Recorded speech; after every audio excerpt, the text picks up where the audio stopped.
Hi, this is Beru, and I'm going to walk you through healing the heroic Shannox encounter as the Resto Druid.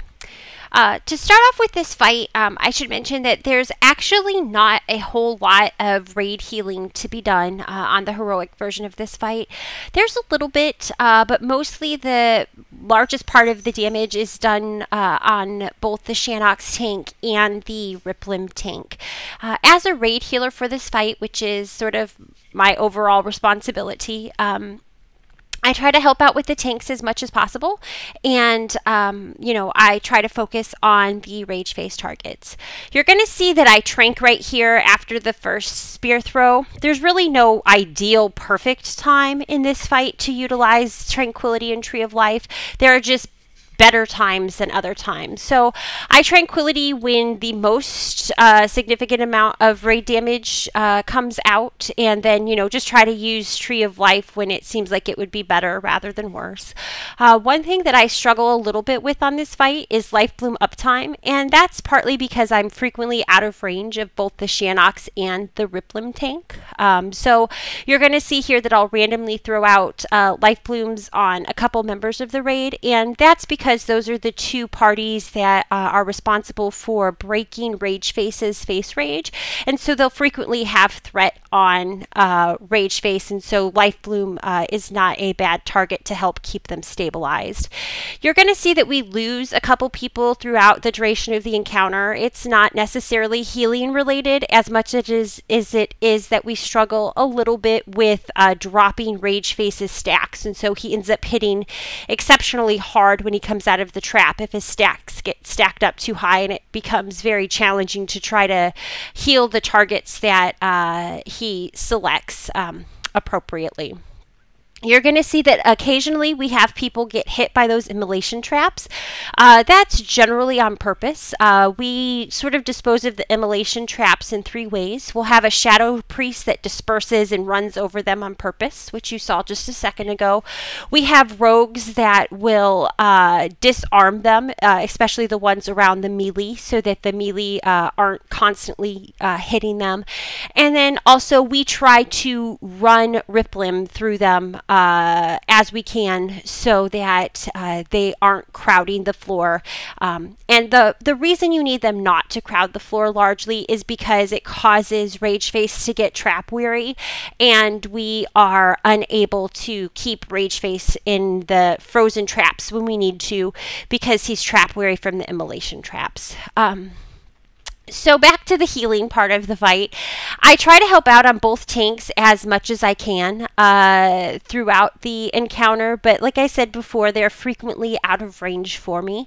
I do try to keep my Life Bloom predominantly on the Shannox tank, but if he's not in range, once it expires, I'll toss it on the Riplim tank if he's close to me, and if not, like I said, I'll put it on one of the two parties that deal primarily with Rage Face, because they'll take a consistent amount of damage and it will be helpful for that.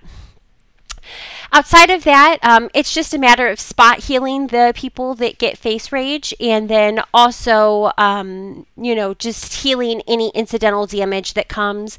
There's a little bit of damage that will happen when he throws his spear, and, a handful of people will take some damage for it, but because we are generally, as a raid, so far away from where Shannox is aiming his spear, we're also pretty far away from the AE fire that comes up that causes a fair amount of damage. So like I said, it's not particularly healing intensive as far as the raid goes. The hardest part is just making sure that we keep the rage face targets alive. As far as those who get face rage, the way that I'll try to handle the spot healing of that, if it's on them for very long, is in a pinch, if I have Nature Swiftness up, I'll Nature Swiftness and Healing Touch them.